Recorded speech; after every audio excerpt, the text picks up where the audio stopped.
So I never recommend that people actually go on a diet. I just find that they're ineffective for the majority of people, and people can end up feeling quite disheartened. And for me,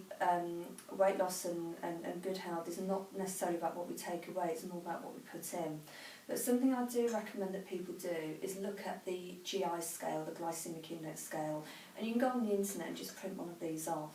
And in very simple terms, the glycemic index scale is a chart, and all of our carbohydrate food is given a certain score depending on the effect it has on our blood sugar levels. So certain food, for example sugar, is very high on the GI, and then we've got other foods that are very low.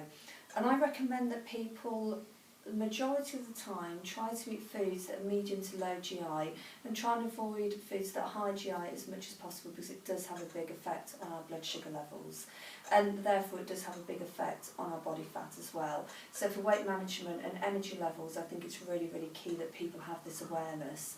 Now, what's interesting when we look at the GI scale, when we compare a Mars bar to a Snickers bar is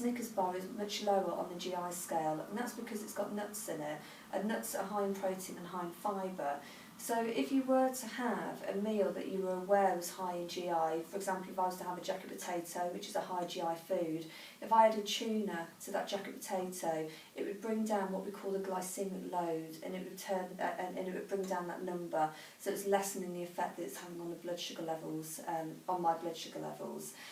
So I always say to people, have a copy of the chart, and just try 80% of the time to be aware and to eat foods that are medium to low GI. People often find that they actually broaden their diet because there's foods that they weren't aware that it was okay to eat, and that people feel fuller, they feel they need to snack less, and they have more energy levels as well. And they often find that weight management is no longer a battle, and that it's actually easier for people to maintain a healthy weight.